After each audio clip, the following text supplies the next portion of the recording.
What's up? So it's been a week, give or take, like 6 days since the first video we did. So how about this? From now on, check back every Saturday. Hopefully there'll be a new video up.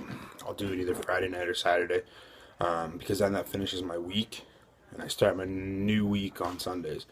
So just finished week one of my program, World Prep. It was hard. I definitely had to push myself through some of the workouts. I went in yesterday and didn't expect it to be such a hard training session. It was mostly just back accessory stuff, some trap bar deadlifts. It was hard. I'm not gonna lie. I was toasted by the end of it. The good thing about my training now is it's making me eat more. My eating habits were terrible. I was eating, 2, 3 times a day, but I wasn't eating enough and I wasn't drinking enough water. Um, so I was struggling for energy. My strength wasn't optimal because I wasn't getting the calories that I needed. Um, Now I'm up to, 4 or 5 meals a day, sometimes six, depending. Days off, so I'm on an off day today. I tend to eat more, believe it or not. So I'll eat probably 5 or 6 times today, plus a couple protein shakes here and there. Um, Lots of water. I'm probably at 2, 3, 4 liters of water a day now, and I can't seem to get enough of it. Uh, Tomorrow starts week two, number two. Things are gonna get a little heavier. I think everything goes up by 5%, so that's not that much. I think it works out to like um, 20 pounds or 25 pounds or something per lift. But reps and sets don't change. So it's going to be hard again. Um, by the end of my workouts, I am completely drenched. People are staring at me in the gym. Um, I'm soaked, like soaked. I like it. I'm enjoying it. My coach, Nick, um, he's pushing me harder than I've ever been pushed before, which is good. He's making me do shit that I fucking despise. Box deadlifts, so which basically are like a vert pull, are fucking terrible. Um, Trap bar deadlifts, I hate. I've always hated them. Um, Pin squats, fuck. I hate pin squats just because basically you lose all your tightness and you gotta get tight again to get up. But it's gonna help in the long run. It's gonna make me stronger. It's gonna make me get past the points in my lifts where I was struggling. We're really focusing on building a bigger back, making my back wider. Um, I've never really focused on that as much. I can feel the difference though, for sure. I definitely feel like my upper back is getting bigger. It's not so much focus on the lats and stuff like that, but more of the traps, um, your rear delts, stuff like that that help you carry over. Um, I know it's only been 1 week, so it's hard to say. It's hard to say that I've had any progress from anything yet, but I feel the difference now, with the things I'm doing. The cues he gave me, I'm not used to. I wasn't used to doing them. They're new to me, but they're working. Especially on my deadlifts. He gave me the cues. Stick my hands in my pockets. I never heard that before. Pull my chest up first, big chest first. Never, that never occurred to me to do. So then I went in yesterday or the day before, Thursday, I guess, and did my deadlift workout, and you know, 440 or 445 or whatever it was smooth. No, you know, no sticking. I didn't use straps. I'm trying to get away from straps because my hands are fucking weak, which is why my deadlift fails. I feel like my back, obviously, my back can pull more. My back can handle more weight, but my hands can't. So we're trying to work around that.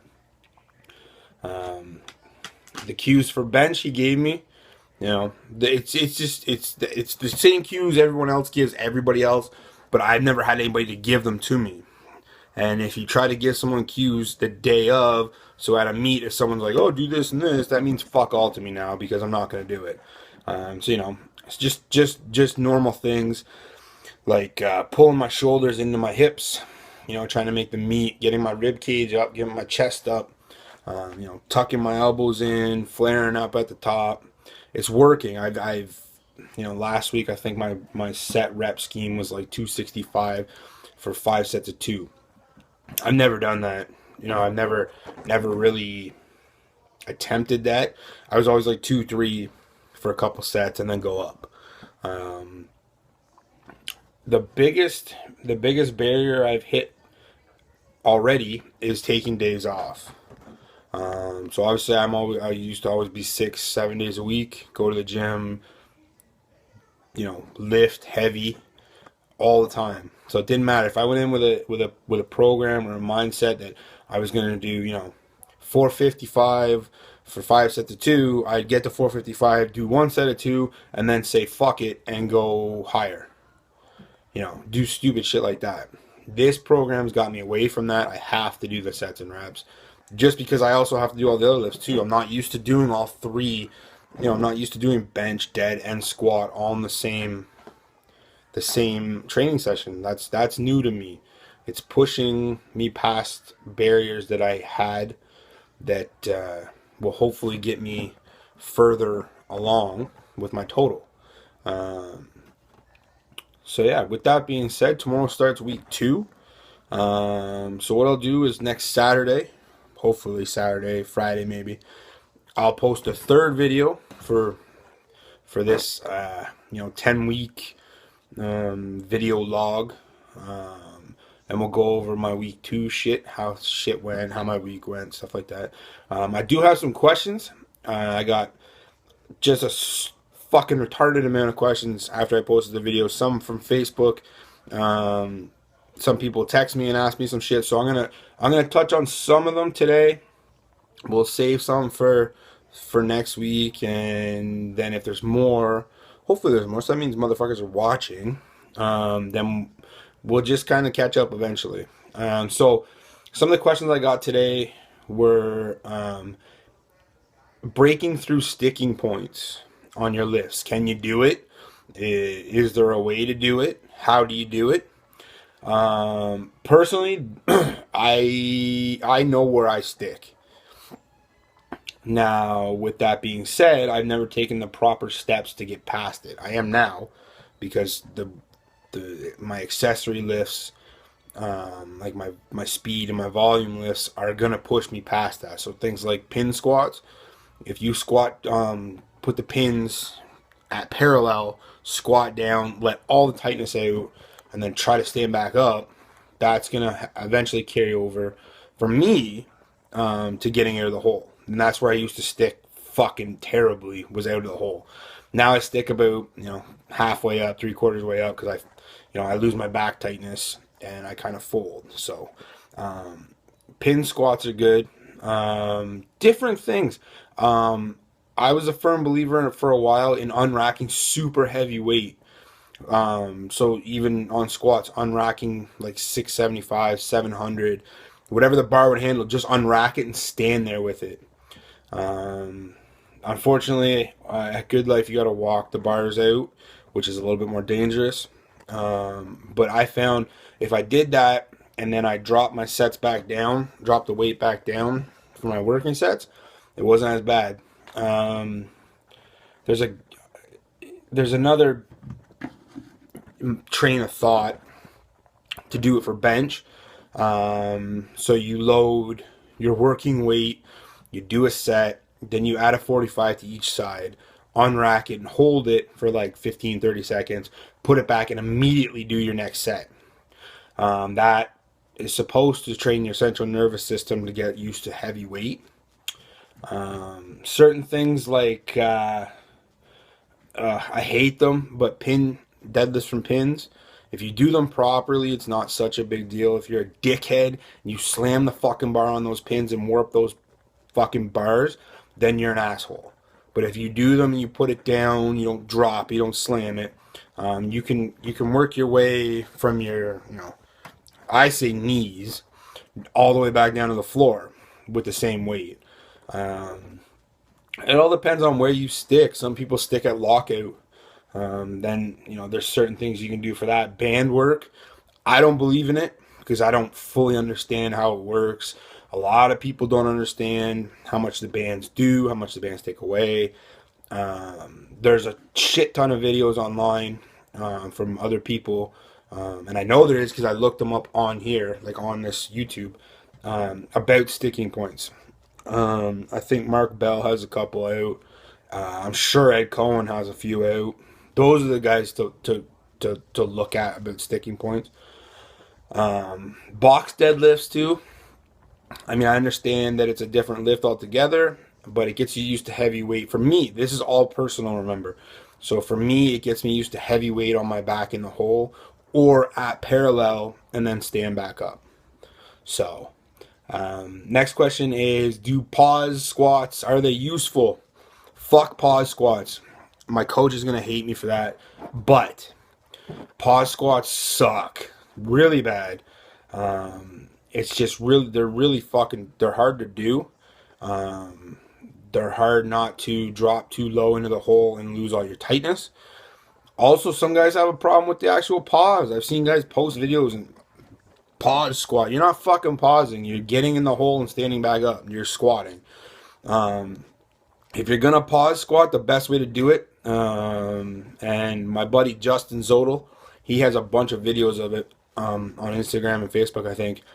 He pauses and has somebody count normally.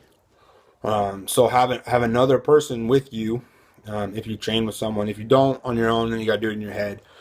What a lot of guys do is they squat down into the hole and they have someone else count to 3. Now, count to 3 like 3 seconds. So it's not just 1, 2, 3. It's 3 solid seconds and then stand back up. I don't like them. I have to do them, but I don't like them. They are useful. I do suggest doing them. But if you're new to them or you've never done them before, don't do super heavy weight. So like maybe start with a plate, 2 plates max, depending on what your max squat is. When I warm up, I start with 1 plate and I'll do 10, 20 reps. Then on my next set of 1 plate, I'll do like 10 pause reps just to loosen up, get shit, ready to squat. Pause squats, I'm pretty sure, I looked at my program, I'm pretty sure I have to do them. I don't like them, but they are useful, basically, to answer your question. Next question is, are different stances helpful? So basically what this person means is it good to go in 1 week and pull sumo and then the next week pull conventional? Is it good to go in 1 week and squat sumo and then the next come in and squat really narrow? Personally, this is personal again. Everyone's going to have a difference of opinion. Personally, I wouldn't do that. That's just me. If I was going to squat sumo, like Jordan Wong or something like that, I would continually squat sumo. If I was going to pull sumo, I would pull sumo every time I pulled. Now, there's a firm belief that one carries over into the other one. I've tried pulling sumo. I can't.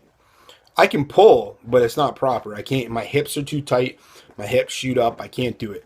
Normally, if you've been pulling conventional for X amount of time and you haven't really focused on your hip mobility or getting down and loading your hips properly, you're not going to be able to pull sumo for much